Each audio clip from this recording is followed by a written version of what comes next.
നാഗാദേവി അങ്ങനെ വിളിക്കാവൂ.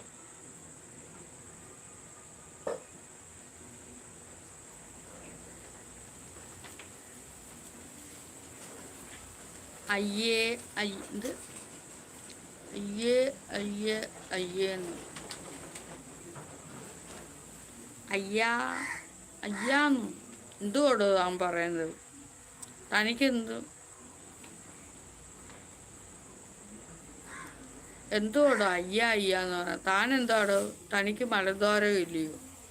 തനിക്ക് മലദ്വാരത്തിൽ കൂടെ വേസ്റ്റ് പോകാറില്ലയോ? മേലെ ഇനി അയ്യ അയ്യെന്ന് പറയരുത്.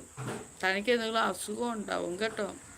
തൻ്റെ ശരീരത്തെ ഒന്നിനെ അയ്യെന്ന് പറയരുത്, ദോഷം കിട്ടും. ദോഷമെന്ന് വെച്ചാൽ ആ തൻ്റെ ശരീരത്തിൽ താൻ അയ്യേന്ന് പറയുന്ന ആ അവയവങ്ങൾ അത് കേട്ടോണ്ടിരിക്കുക. പോയി ക്ഷമ ചോദിക്കടോ.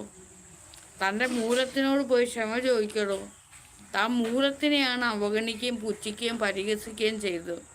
പോടോ, പോയി ചെന്ന് ക്ഷമ ചോദിക്കും. മൊബൈൽ ഫോൺ ഓഫ് ആക്കിയിട്ട് പോയി ചെന്ന് തൻ്റെ കുലത്തിനോട് പോയി ക്ഷമ ചോദിക്കടോ. അതിനെ അവഗണിക്കില്ല, അപമാനിക്കരുത് കേട്ടോ.